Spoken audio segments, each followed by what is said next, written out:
Excelentísimo señor presidente de la República de Costa Rica, Rodrigo Chávez, y señores miembros de su gabinete de gobierno, comité especial que me acompaña, invitados especiales, amigos de la prensa, las personas que nos están viendo a través de sus televisores, celulares, tablets, computadoras, etcétera. Señoras y señores, para mí es un gran honor, presidente, está de más decirlo, recibir esta condecoración de parte de usted como representante del pueblo de Costa Rica, como el máximo representante del pueblo de Costa Rica. Es un gran honor y la recibo no en mi nombre, sino en nombre del pueblo salvadoreño y sobre todo de toda la gente que ha luchado para que esta, fuera de Dios, que no necesita representación mía, pero toda la gente que ha luchado para que esto sea posible. Policías, soldados, personas que han trabajado, los ministros, el gabinete de seguridad del gobierno, los diputados, los jueces, los fiscales que han estado detrás de esta operación, que han continuado trabajando para seguir haciendo El Salvador aún más seguro todavía. Prácticamente ya convertimos al país más inseguro del mundo, porque El Salvador, a veces la gente piensa, El Salvador es el país más inseguro de la región, o el país más inseguro de Latinoamérica, o el país más inseguro. No, El Salvador era literalmente la capital mundial de los homicidios, ese fue el nombre que nos pusieron, la capital mundial de los homicidios, y éramos literalmente el país más inseguro del mundo.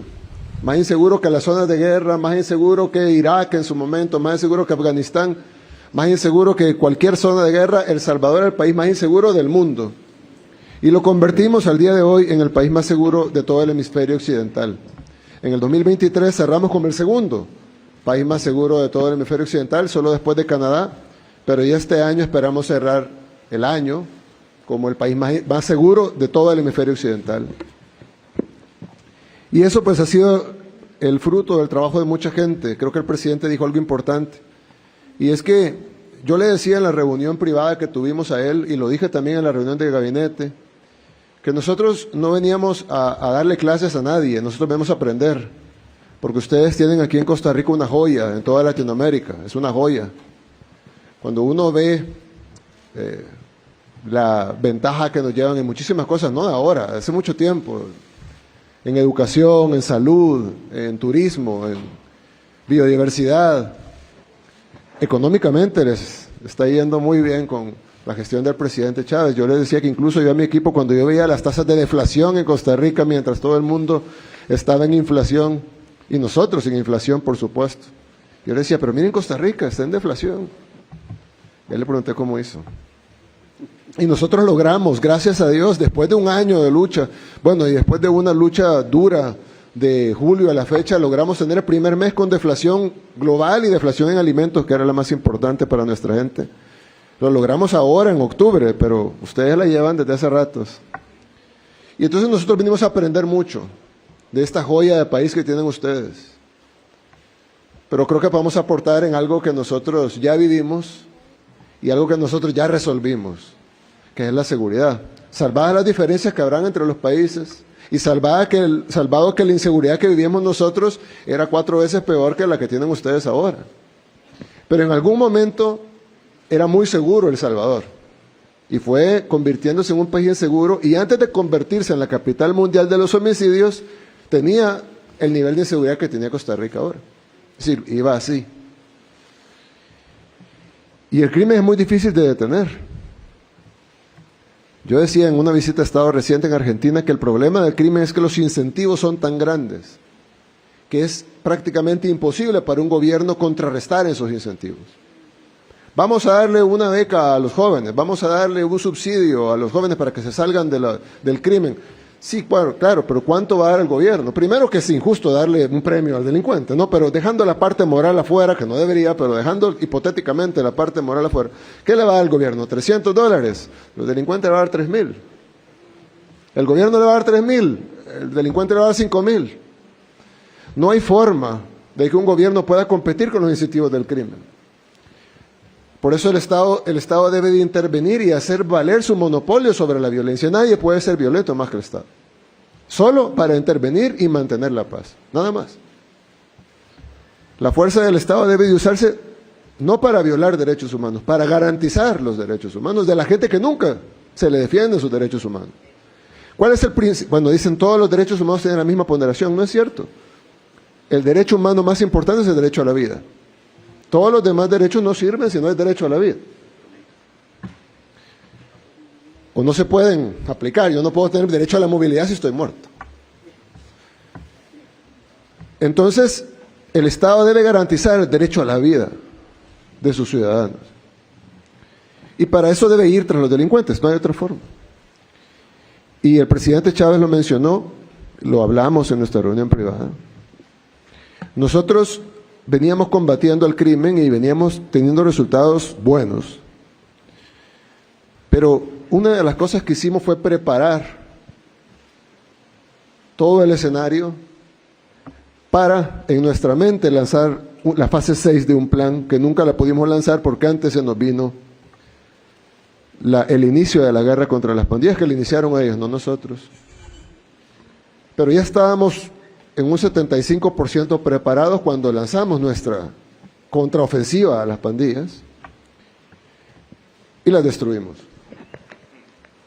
Al día de hoy todavía quedan pandilleros escondidos y estamos buscándolos y todos los días agarramos 1, 2, 4. Pero actividad pandillería en El Salvador no hay. No hay homicidios, no hay extorsión. La gente camina por las calles a cualquier lugar. Yo incluso cuando llega gente de afuera a reuniones o algo, le digo, no vaya al lugar turístico, porque el lugar turístico siempre está seguro. Si quiere comprobar la seguridad de El Salvador, váyase al lugar más feo, más oscuro posible, donde no vea nada, donde esté oscuro, un barranco. Váyase al lugar que usted quiera. Váyase como va vestido, generalmente van con traje, algún reloj más o menos. Yo digo, váyase al lugar más oscuro, más recóndito de El Salvador. Siéntese ahí en una silla, si no hay silla, en una piedra, y se espera el amanecer. No lo hacen, pues, pero yo lo reto, ¿no? Y espera el amanecer. Va a amanecer, va a salir el sol y usted va a conservar su reloj, su traje, su celular, su billetera, todo. Porque no hay una tan sola esquinita, no hay un tan solo cantón, caserío, barranco, comunidad, calle, avenida de El Salvador que no sea totalmente seguro, a toda hora del día. Y haber convertido el país más inseguro del mundo en eso es un milagro, claro, de Dios, pero yo sé que el presidente Chávez es creyente y por ende Dios lo va a ayudar en su plan también. Amén. Pero bueno, nosotros somos los que Dios obra a través de los hombres y nos toca hacer a nosotros nuestra parte. Y se necesita, el presidente Chávez lo dijo, que la sociedad total en su conjunto esté detrás del plan. Porque El Salvador tuvo otras guerras contra las pandillas antes de nuestro gobierno. Hubo enfrentamientos entre el gobierno y las pandillas, aunque después se supo que habían otras cosas detrás, pero hubo enfrentamientos fuertes. Muchas veces la policía, que siempre tuvo, antes de nosotros, gente noble y que quería luchar por su país, iban y agarraban 100 pandilleros presos en un día. Camiones de pandilleros presos, tatuados hasta en los párpados. Y se los llevaban a la cárcel. 2, 3 días después, 99 libres. Y uno no salió libre porque agarró a puñetazos al guardia, pues, pero si no hubieran salido los 100. Entonces empezaba, y luego venían los pandilleros al salir a asesinar a las familias de los policías que los habían arrestado. Entonces empezaba un círculo vicioso del cual era imposible salir si toda la sociedad no decidía apoyar el plan completo. Y el plan completo no solo quiere decir ir y agarrar al delincuente, sino que el delincuente se quede en la cárcel.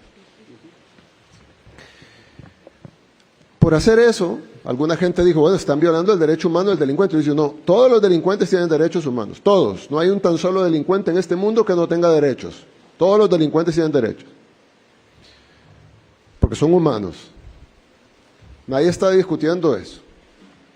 Yo lo que digo es, ¿qué derecho se contrapone a cuál? ¿Será que me mostraban hace unos días una señora que hace barras de chocolate pero no tiene manos? porque sus sobrinos pandilleros le cortaron las 2 manos a su tía porque no les pagaba la extorsión. Una señora probablemente octogenaria. Le cortaron las 2 manos para que su tía anduviera por el mundo sin manos por no haberle pagado la extorsión. Y la señora, ya sus sobrinos ya están presos, pero ella pues no tiene manos. Y hace barras de chocolate para subsistir. Nadie defendió a la señora. Nadie dijo, la señora, el derecho humano de la señora, nadie la defendió. Todas estas organizaciones, todos estos políticos que hoy se rasgan las vestiduras por los derechos humanos de los delincuentes, nadie dijo nada de ella. Yo creo que, y de ella y de otros que sufrieron incluso peor, violaciones, asesinatos, les cortaban las cabezas para mandar el mensaje, así como está pasando en otros países ahora, que cortan la cabeza y ponen la cabeza como una especie de mensaje a todos los demás, como hacían en la Edad Media, que los ponían empalados, solo que en nuestros países cortan la cabeza y ponen la cabeza. Nadie decía el derecho humano de la persona que fue asesinada, que fue decapitada, de la mujer que fue violada, de los negocios que fueron extorsionados, de la persona que perdieron su propiedad, del salvadoreño que no podía salir, ni siquiera algo tan sencillo como jugar fútbol en la calle o ir al parque.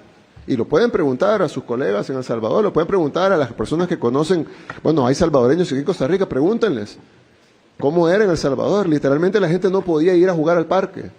Habían comunidades que tenían una cancha, pero los niños no conocían la cancha, porque no podían bajar a la cancha. Era prohibido por las pandillas. Y nadie vio por los derechos humanos de esos niños.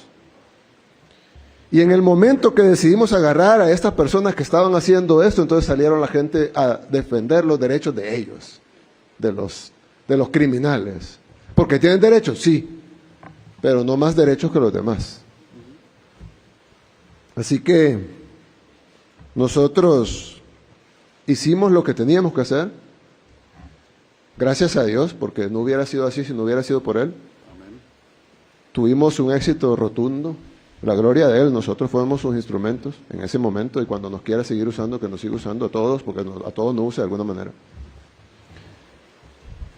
Pero fue impresionante, y cayeron así, pero había el apoyo de toda la gente y el apoyo de todas las instituciones. No había una institución en El Salvador que no estuviera de acuerdo en combatir el crimen de la manera que lo combatimos. No había un funcionario con poder en El Salvador que estuviera en contra de ese plan contra la delincuencia. Y no había, bueno, tal vez algunos, ni siquiera las familiares, la mayoría de familiares de los pandilleros están de acuerdo con el plan, tanto así que ustedes lo pueden ver en las encuestas nacionales e internacionales. 90 y pico % de los salvadoreños apoyan el plan contra las pandillas. Bueno, obviamente si los pandilleros eran 70,000, los familiares eran un porcentaje grande, amigos, familia, etcétera, pero incluso muchos de ellos estuvieron felices de que removimos a esos elementos de la sociedad y los metimos en la cárcel. Pero la gran mayoría de El Salvador, 9 de cada 10, un poquito más de 9 de cada 10, está y estuvo a favor de ese plan contra las pandillas. ¿Y por qué lo digo? Lo recalqué, porque creo que es importante, si nos aceptan un consejo de un país que no es como Costa Rica, quisiéramos ser como Costa Rica aún en muchas cosas, un país que puede aprender mucho de Costa Rica, pero si nos aceptan un consejo en el tema de seguridad, tiene que ponerse todos detrás del plan, o no va a funcionar. Bien, gracias, presidente, por este reconocimiento. En nombre del pueblo de El Salvador, lo recibo de parte de usted como representante del pueblo de Costa Rica. Para nosotros es un gran honor y que Dios bendiga a nuestras naciones. Muchas gracias. Amén.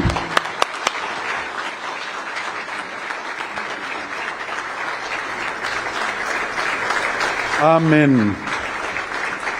Bien, de esta manera concluimos la ceremonia de condecoración, pero le vamos a pedir a ambos mandatarios que nos acompañen unos pasitos hacia el frente para que sirvan de testigos de honor de varios acuerdos que se van a estar firmando esta tarde aquí en Casa Presidencial. Vamos a comenzar con el acuerdo de entendimiento entre la República de El Salvador y la República de Costa Rica vamos a dar inicio llamando al señor William Rodríguez López, ministro de Turismo de la República de Costa Rica, y también a la honorable señora Morena Iliana Valdés Vigil, ministra de Turismo de la República de El Salvador. Por favor, que nos acompañen por aquí. Ellos van a firmar el primer memorándum de entendimiento en materia de turismo. Este documento tiene como objetivo establecer una alianza estratégica para el intercambio de experiencias y el desarrollo de actividades y proyectos que conduzcan a fortalecer un modelo de turismo sostenible en El Salvador, basados precisamente en la experiencia turística de nuestro país, Costa Rica, así como también compartir con el pueblo costarricense las experiencias desarrolladas por El Salvador a través de la estrategia Surf City.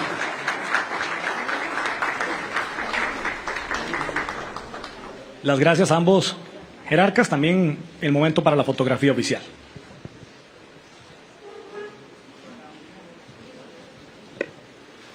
Las gracias a ambos ministros de Turismo, pueden tomar asiento.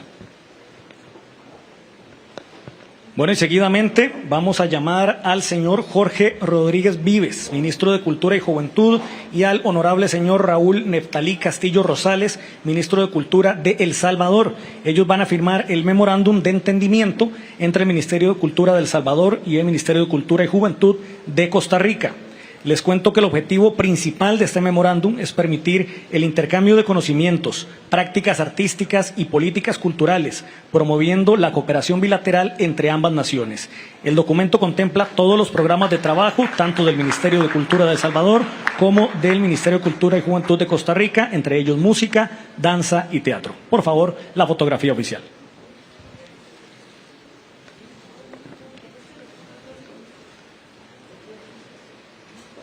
Muchísimas gracias a ambos ministros de Cultura. Pueden tomar asiento. Bueno, y en este momento procedemos a llamar al señor Arnoldo André Tinoco, ministro de Relaciones Exteriores y Culto de Costa Rica, y también a la honorable señora Alexandra Gil Tinoco, ministra de Relaciones Exteriores de la República de El Salvador. Van a firmar el memorándum de entendimiento en sus ramas de economía. Este tiene como objeto promover la cooperación técnica para trabajar, coordinar y fortalecer las capacidades de las instituciones que suscriben. Lo anterior para generar productos estratégicos y la articulación de cooperación en ámbito de políticas económicas.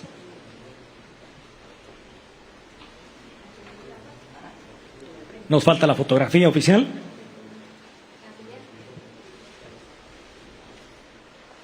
Ahí está.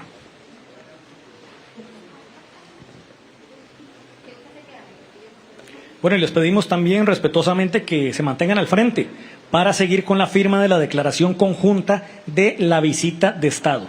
Este memorándum de entendimiento entre el Gobierno de la República de Costa Rica, a través del Ministerio de Relaciones Exteriores y Culto, y el Gobierno de la República de El Salvador, por medio del Ministerio de Relaciones Exteriores, pretende permitir cooperación técnica en temas relacionados con servicios ambientales, temas de cambio climático, micromovilidad sostenible, el desarrollo de la Estrategia Nacional de Redes Eléctricas Inteligentes, así como fortalecer las capacidades en combustible renovable, buenas prácticas en planificación y eficiencia energética.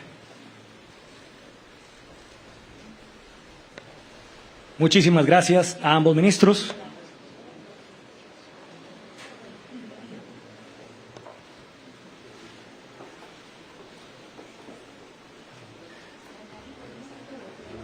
Cuidado, sí. Vamos a solicitarle a ambos mandatarios, si son tan amables, de brindarnos una actualización, que también sé que los colegas de la prensa están muy pendientes de lo que se sostuvo en esta reunión, que será de gran beneficio para ambas naciones, y también sus declaraciones finales. ¿Y quién empieza? Como usted diga, don Rodrigo. No, ¿cuál es el protocolo? Adelante, don Rodrigo. Muchas gracias. Yo jamás voy a violar protocolo, por lo menos no en frente de tan distinguidísimas visitas. Con su permiso, señor presidente, tengo que hacer un anuncio de interés nacional. Estamos sufriendo una crisis climática con el huracán Rafael. Voy a empezar a dar un anuncio muy pequeño para ya referirme a los temas tratados con su excelencia, el excelentísimo presidente Nayib Bukele. Primero, un saludo de solidaridad con todas las familias que se han visto afectadas por las lluvias. Nos preocupa muchísimo las zonas donde ha habido daños más graves, Guanacaste, Zona Norte y Limón. El gobierno no los va a abandonar, reiteramos el mensaje de la cadena de ayer. Tenemos en estos momentos a 30 instituciones trabajando con más de 4.100 funcionarios. No nos quedamos ahí, nos comunicamos con la Embajada de los Estados Unidos de América, país amigo, país aliado. Ya envié una carta solicitando ayuda a la atención de esta emergencia. Creo que van a responder de manera muy positiva y le digo, pueblo de Costa Rica, con la ayuda de Dios y el trabajo comprometido de todos, vamos a salir adelante.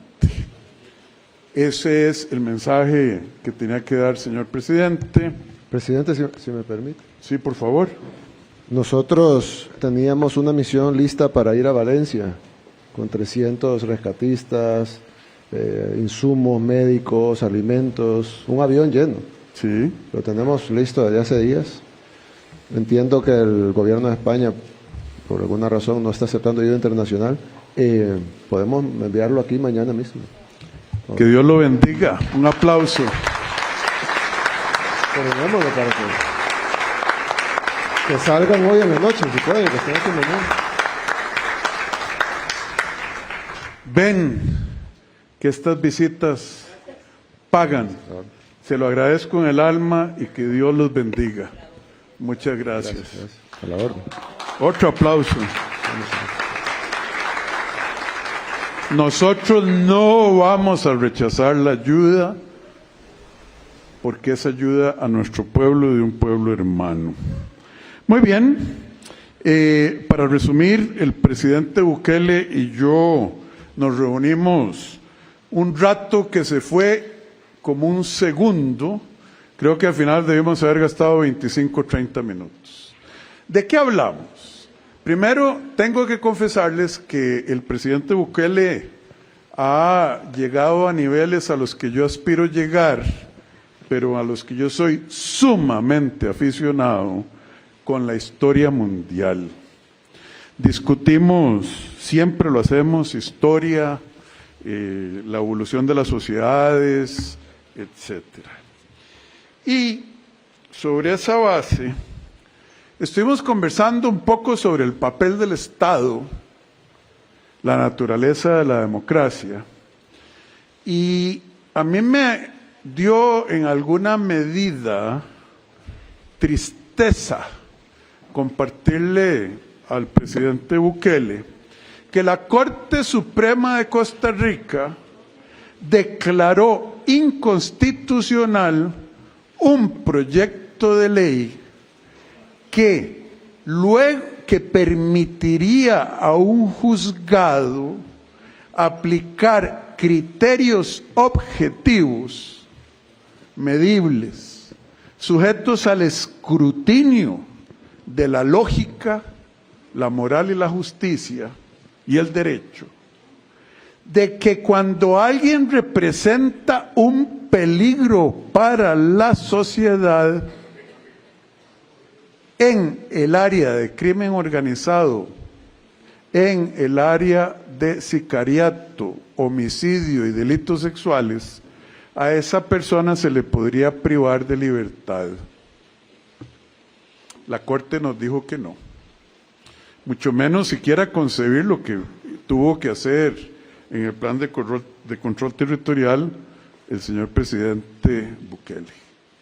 Igual ha sido el rechazo de la Asamblea Legislativa, precisamente para no votar esa ley. Eso me dio tristeza. Él entendió la naturaleza del desafío de tener una sociedad que no está dividida, de tener representantes que se denominan representantes del pueblo, divididos entre ellos y entre ellos con el pueblo. porque el pueblo quiere seguridad y prosperidad. Luego conversamos de muchas cosas más, de la situación económica de Costa Rica. El presidente Bukele fue muy generoso. Conversamos él me contó los éxitos de su plan de control territorial, que se requería, ya lo mencionó bastante. Y luego nos fuimos a reunir con los representantes de los gabinetes de ambos gobiernos. Y se nos prendió un chispazo, por eso digo la parte histórica, su excelentísimo señor presidente, se nos prendió un chispazo que durante una buena parte de la Edad Media, donde el mundo estaba complicado, había falta de seguridad y parte del Renacimiento, un grupo de ciudades-estado construyeron lo que se llamaba en aquel tiempo la Liga Hanseática, donde pequeños estados, no estamos hablando de la Francia o el Imperio Sacro Romano, no, pequeños estados dijeron, podemos trabajar juntos, en nuestro caso en democracia, buscando seguridad, para brindar las condiciones que hicieron de ciudades como Vilnia, como Riga, como la capital de Estonia hoy, como las ciudades del norte de Europa en el mar Báltico, lugares de enorme prosperidad, islas de enorme prosperidad, en épocas de tremenda pobreza en el resto. Y nos pusimos a trabajar y acordamos, todavía tenemos que ponerle un nombre, la Liga probablemente, pero no Deportivo Alajuelense. Yo soy sapricista, señor. Pero no me voy a meter en fútbol, pues. No. Pero eso es un chiste entre los costarricenses. Claro. Que vamos a empezar con una semilla, El Salvador y Costa Rica. Y vamos a buscar países pequeños, para empezar, de mente clara y propósito robusto, seguridad y prosperidad. Y que vamos a empezar a trabajar al punto de que queremos formular propuestas conjuntas al resto del mundo y al nuevo gobierno de Estados Unidos.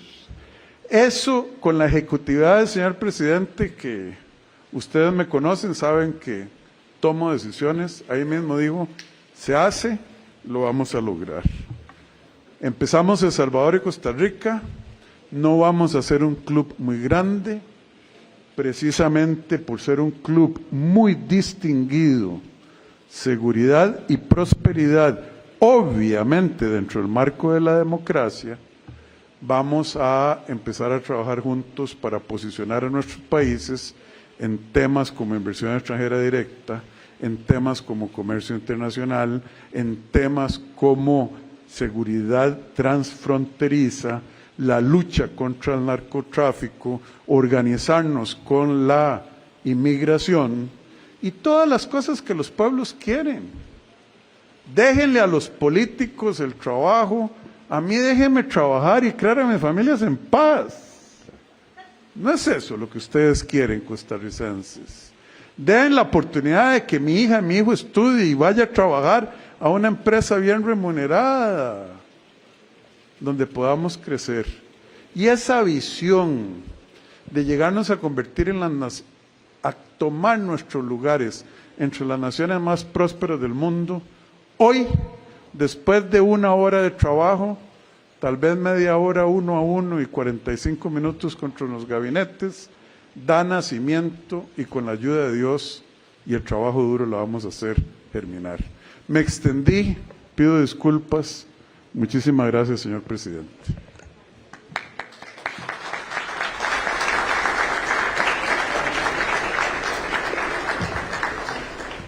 La idea fue suya, presidente, pero sí provino de una conversación larga previa que tuvimos y como le dije en ese momento, hagámoslo.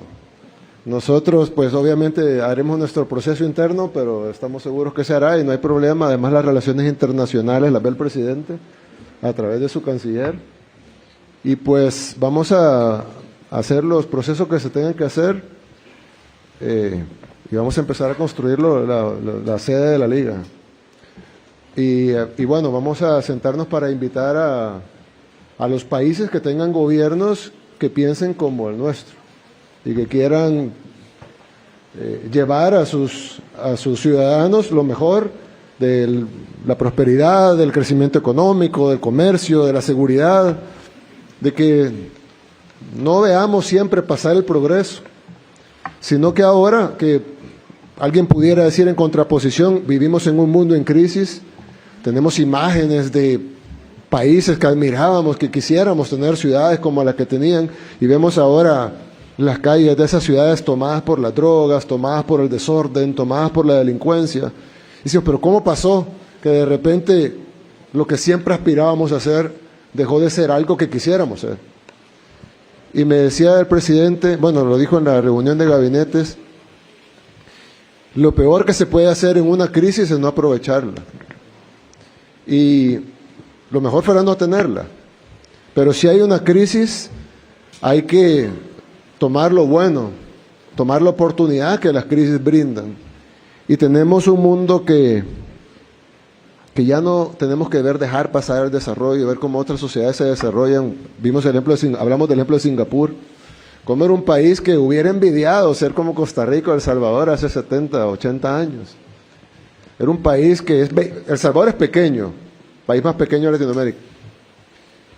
Singapur es 28 veces más pequeño que El Salvador, 28 veces más pequeño. Cero recursos naturales, ni siquiera tenían agua potable. Cuando los sacaron de Malasia los dejaron sin agua potable. No tenían una población altamente educada en aquel tiempo. Hoy sí, hoy le ganan a todo el mundo, pero en aquel tiempo no tenían una población altamente educada. No tenían infraestructura. Sí tenían una población, gobierno y líderes comprometidos con sacar Singapur adelante. Lo hicieron, lo lograron y al día de hoy se pelean el lugar del 1 al 3 con Luxemburgo y Qatar entre el país con el PIB per cápita más alto del mundo. Y me decía el presidente, ojo, pero en educación nadie le gana y en salud de sus habitantes nadie le gana. Entonces decimos, bueno, ¿por qué ellos pasaron de ser un país mucho menos de lo que somos nosotros ahora y pudieron pasar a hacer eso ahora? ¿Por qué no lo podemos hacer nosotros? Y más si lo hacemos en conjunto. Así que estoy seguro que hay líderes en la región que piensan así, que están a favor del bienestar de sus pueblos y pues los invitaremos en su momento, no lo podemos anunciar porque no los hemos llamado, pero pronto los llamaremos y podemos firmar el protocolo de entendimiento de los socios fundadores de esta Liga de Naciones. Así que bueno, Dios bendiga ese proyecto, presidente, porque a veces uno hace o dice algo, pero no piensa que dentro de 50, 60, 70 años, cuando ni siquiera vamos a estar, nuestros restos ya ni siquiera van a estar pegaditos en el féretro, pero nuestros descendientes y conciudadanos, nuestros pueblos, van a decir, en aquel día del año 2024, salió la idea de fundar esta Liga de Naciones que tanto bien le trajo a nuestros pueblos. Así que bueno, que Dios bendiga ese proyecto y que Dios bendiga a nuestras naciones. Del cielo a todos, oh Señor.